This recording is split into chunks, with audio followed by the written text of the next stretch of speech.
Please welcome England's natural-born leader, Martin Johnson.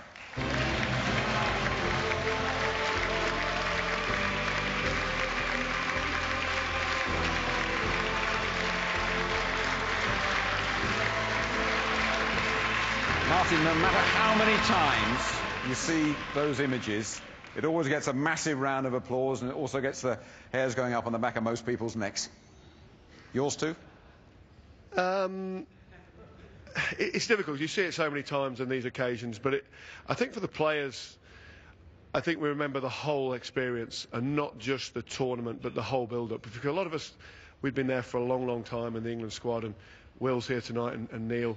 We've been there 6, 7 years, 10 years, some of the guys. Jason had been there in '91 and played in that final, Jason landed. So I think we remember the whole journey of getting there, what it took. You know, we played that tournament, went to the last second of the last game before we won it. There's an image of you at the end walking off with your arm around Johnny Wilkinson. Do you think that Johnny can do anything similar this time round? I think we put a sort of unreal expectation on people. You know, we will succeed at this World Cup if we have a fantastic team. It's not on the shoulders of any one guy. And Johnny, I think he really felt the pressure in that tournament because the expectation on him was so huge. And I think at the end it was just great to see, and for all of us, just to get the rewards for all the work we put in, really. It's great that you're with us over the next 6 weeks on ITV. We're going to talk a bit more a little bit later on. Jono, ladies and gentlemen.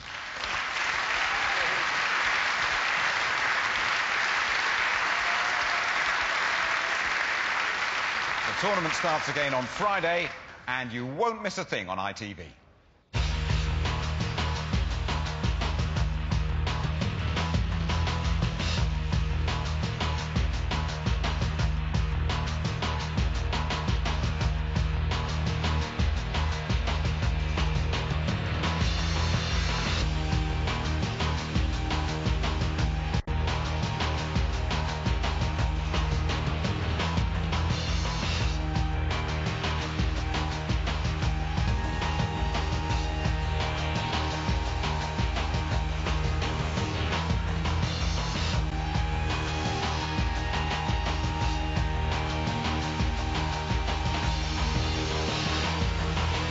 Four of the ITV team who'll illuminate our coverage over the next 6 weeks. Jono, of course, Michael Liner, Sean Fitzpatrick and Thomas Castanier. Thomas, let's start with you first of all.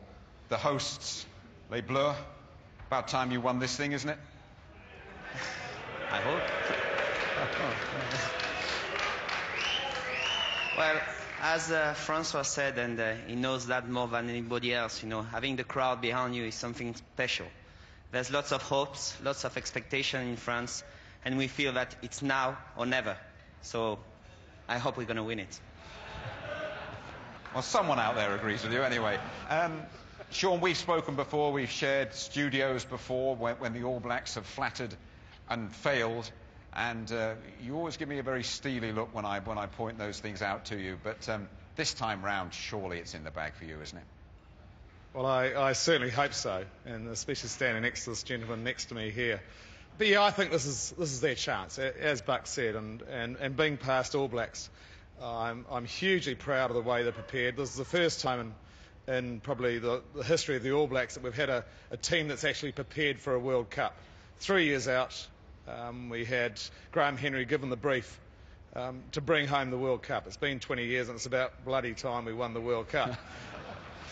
And anything can happen on any given day, but this is the best prepared All Black team I've seen. Well, Michael, as the All Blacks go there with all sorts of pressure and all expectation and massive odds-on favourites, the Aussies, finalists, great record in the tournament, big outsiders. And is that where you want to be at the moment? Yeah, I think so. Just the guys that have been up here tonight, you know, Nick and Campo and Ilse, the guys are quietly confident, and I think we're heading in the right direction. And when you look at all the teams that have been up there tonight that have lifted that trophy there, they've got the experience, got a youthful blend of enthusiasm in there, talent guys, and also, we've all mentioned it, a bit of luck as well. And I think Australia will need that to get through. But at the end of the day, all of the Australians are quietly confident, but it's most importantly the team seems to be quietly confident with the way they're playing, the gradual improvement over the last 18 months. And yeah, we're pretty happy where we're at the moment. Martin, coming to you, there is so much gloom and despondency about England at the moment and about our chances. I mean, I feel reasonably optimistic. I feel we might even get to the semi-final, and who knows when we get there. Do you share that sort of optimism? Yeah, it's interesting. I think our team, you look at it now, the individuals who've come back, we've actually got a lot of experienced players, but the team itself has not played together that much. I think it was very important we played some really tough warm-up games, and we did. So it's so much, on the day. And if we can go out there and get somewhere near our potential, worry about performance, and we can beat teams. We can beat South Africa.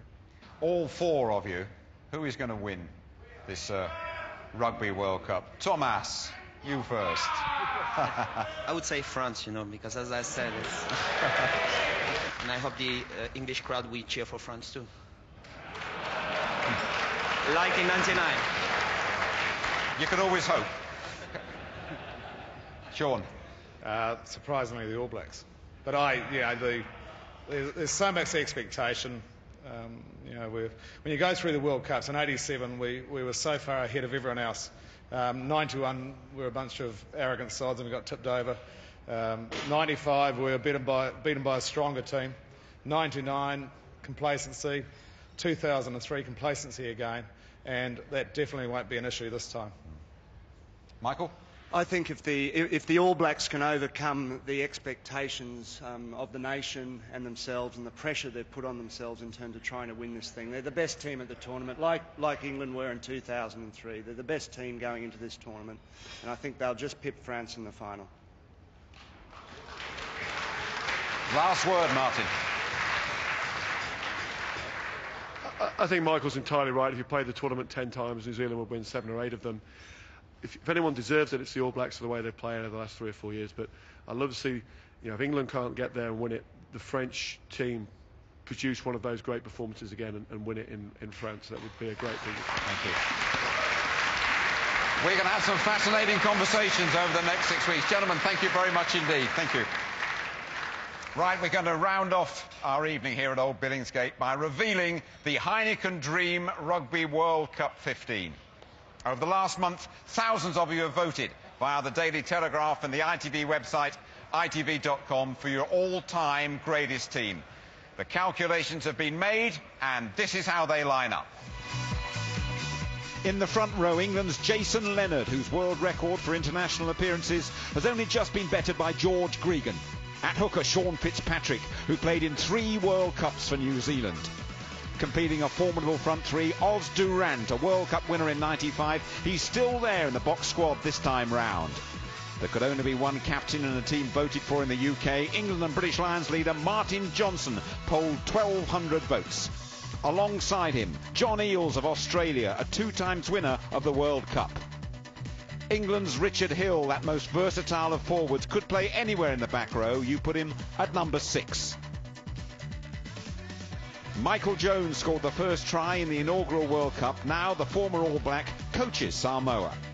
Another Kiwi, the agile Zinzan Brooke, gets the number 8 shirt. The scrum half position goes to Nick Farr-Jones, the World Cup winning captain in '91. No great debate within these shores about who should be at 10. Golden boots himself, England's Johnny Wilkinson. Philippe Sella played 111 times for France. He gets another start at centre in your dream team. And outside him, Tim Horan, another to win the World Cup twice with Australia during an 11-year international career. You couldn't have a dream team without this man, Jonah Lomu, the unstoppable All Black juggernaut on the wing. David Campese was a key player in Australia's '91 victory over England. He's been forgiven and lines up on the wing. And adding a final Gallic flourish at fullback, Serge Blanco, the Frenchman, never afraid to attack from under his own posts. That's your Heineken Dream Rugby World Cup 15.